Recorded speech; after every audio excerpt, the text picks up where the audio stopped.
नमस्कार साथियों कल सुप्रीम कोर्ट में 12 तारीख को त्रिपुरा वर्सेस सजल केस की सुनवाई हुई और वही जज साहब दत्ता जी जिन्होंने 1 सितंबर को टेट का आदेश दिया था।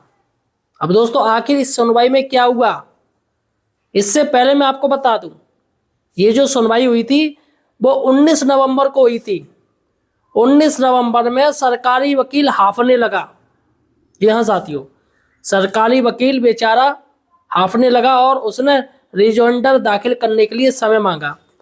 तो दोस्तों सुप्रीम कोर्ट के जज साहब दत्ता जी ने सरकारी वकील को रिजॉइंडर के लिए 12 दिसंबर का समय दे दिया।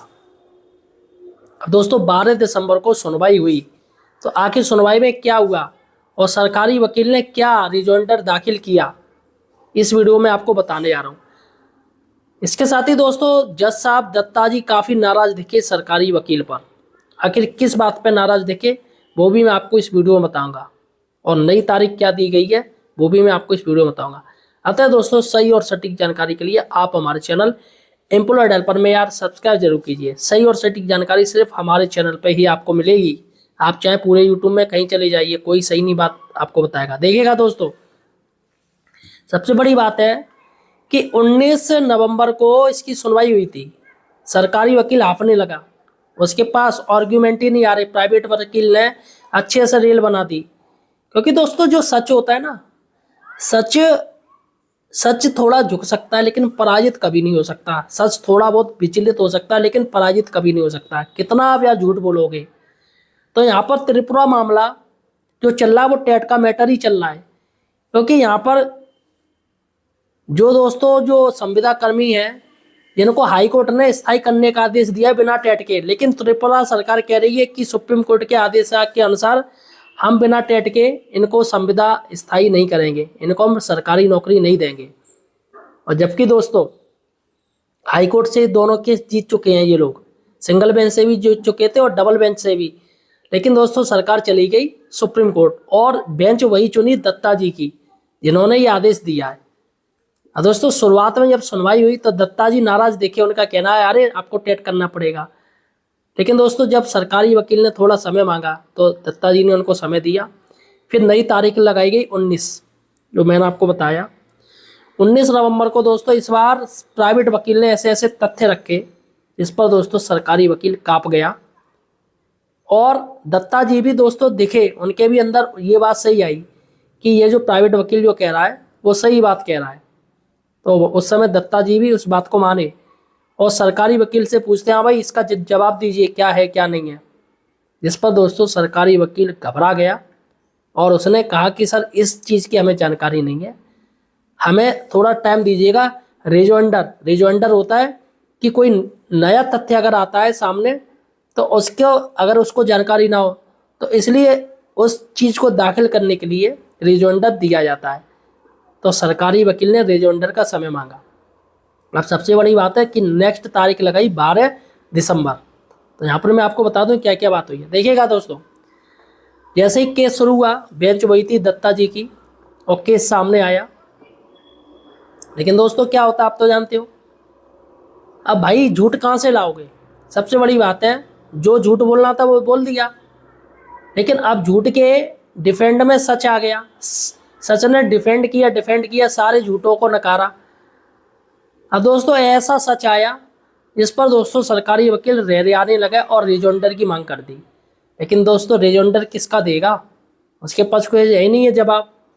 भाई जो चीज़ सच है, और ऐसा सच बोला सरकारी वकील ने, प्राइवेट वकील ने जो याचियों के वकील थे, जिसका काट कुछ नहीं है। अब रिजॉइंडर के लिए दोस्तों समय मांगा और जब बेंच शुरू हुई, जब सुनवाई शुरू हुई, दत्ता जी ने पूछा हाँ भाई क्या है आपका जवाब, तो सरकारी वकील भाई साहब कुछ नहीं जवाब। सरकारी वकील की तरफ से कुछ जवाब ही नहीं आया और नई तारीख की मांग करने लगे सरकारी वकील। इस पर दोस्तों दत्ता जी काफ़ी नाराज हो गए, ऐसा सुनने में आ रहा है। और चूंकि देखो मैटर क्या है मालूम, ये सरकारी मैटर है, बात को समझिएगा। भाई जज साहब क्या कर सकते हैं, क्योंकि सरकार एक राज्य, पूरा राज्य है दोस्तों। तो ऐसे में सरकारी वकील ने कह दी सर अभी हमें और समय चाहिए, रिजॉइंडर हमें सरकारी की तरफ से अभी कुछ भी मिला नहीं है, कुछ भी स्टेटमेंट जारी नहीं किया गया है, हम क्या दाखिल करते। तो यहाँ पर दोस्तों मोहलत मांगी गई, लेकिन सबसे बड़ी बात है कि जज साहब ने मोहलत देने से मना कर दी। फिलहाल दोस्तों ऐसा सुनने में ऐसा आया है कि अभी कोई नई तारीख नहीं दी गई है। जी हाँ, इस चीज़ की नई तारीख नहीं दी गई है। और सबसे बड़ी बात है कि जज साहब ने नई तारीख क्यों नहीं दी, मैं आपको बता दूं, जिसकी वजह शीतकालीन अवकाश। क्योंकि नई तारीख अगर वो देते 10 या 15 दिन या जो भी देते, लेकिन शीतकालीन अवकाश शुरू होने वाला है, सारे कोर्ट बंद रहेंगे, इसलिए फिलहाल दोस्तों कोई नई तारीख जारी नहीं की गई है। और ये जो सारा कुछ खामियाजा भुगतना पड़ रहा है वो सरकारी देरी की वजह से। यानी कि अब मुझे लग रहा है कि सरकार जानबूझ के ये सारे चीज़ें लैप्स कर रही है, जानबूझ के अपने हलफनामा नहीं दायर कर रही है, रिजोंडेंस नहीं दे रही है। मतलब जब वो देंगे नहीं, और चूंकि दोस्तों कोर्ट भी एक संवैधानिक प्रक्रिया है कि बिना दूसरे पक्ष का जवाब जाने वो अपना जवाब नहीं दाखिल दे सकते, अपना स्टेटमेंट नहीं दे सकते फाइनल, तो दूसरे पक्ष का भी जवाब जरूरी है। इसलिए दोस्तों ये सालों साल तक प्रक्रिया चलती रहती है। लेकिन नुकसान किनका होता है? नुकसान होता है जो याची हैं उनका। आप सोचिएगा, बहुत लोग तो ओवर एज हो गए होंगे, बहुत से लोग बेचारे परेशान हैं कि 2-3 साल में उनके रिटायरमेंट है। कम से कम अगर उनकी नियुक्ति हो जाती तो कम से कम थोड़ा बहुत पैसा आ जाता, है ना भाई, सैलरी में बढ़ोतरी हो जाती।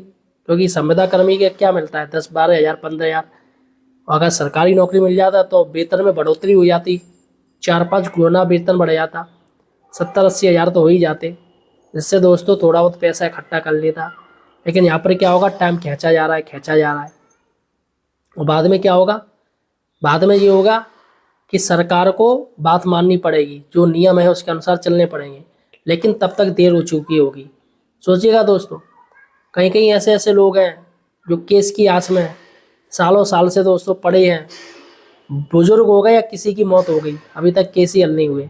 तो फिलहाल साथियों अभी कोई नई तारीख नहीं दी है, देखते हैं ये शीतकालीन अवकाश खत्म होने के बाद सरकार फिर इस पे सुनवाई कोर्ट करेगी।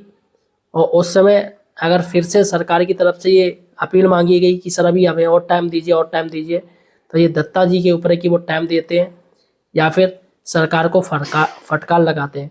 फिलहाल दोस्तों स्थिति ये बनी है कि सरकारी वकील चारों खाने चित्त है, और यहाँ पर याची मजबूती के साथ खड़े हैं। तो यहाँ पर सबसे बड़ी बात है कि वकील साहब आपके अच्छे होने चाहिए, एक्सपीरियंसदार होने चाहिए, तो आपके केस जीतने की गुंजाइश ज़्यादा बढ़ जाती है। और फिलहाल साथियों जो पैसा बचाता है, ये चक्कर में रहता है कोई सस्ता मद्दा वकील आ जाए, तो उसमें केस हारने के ज़्यादा चांस हो जाते हैं। फिलहाल साथियों आपका क्या कहना है मुझे कमेंट सेक्शन में बताइएगा, और इस वीडियो को ज़्यादा से ज़्यादा शेयर कीजिएगा।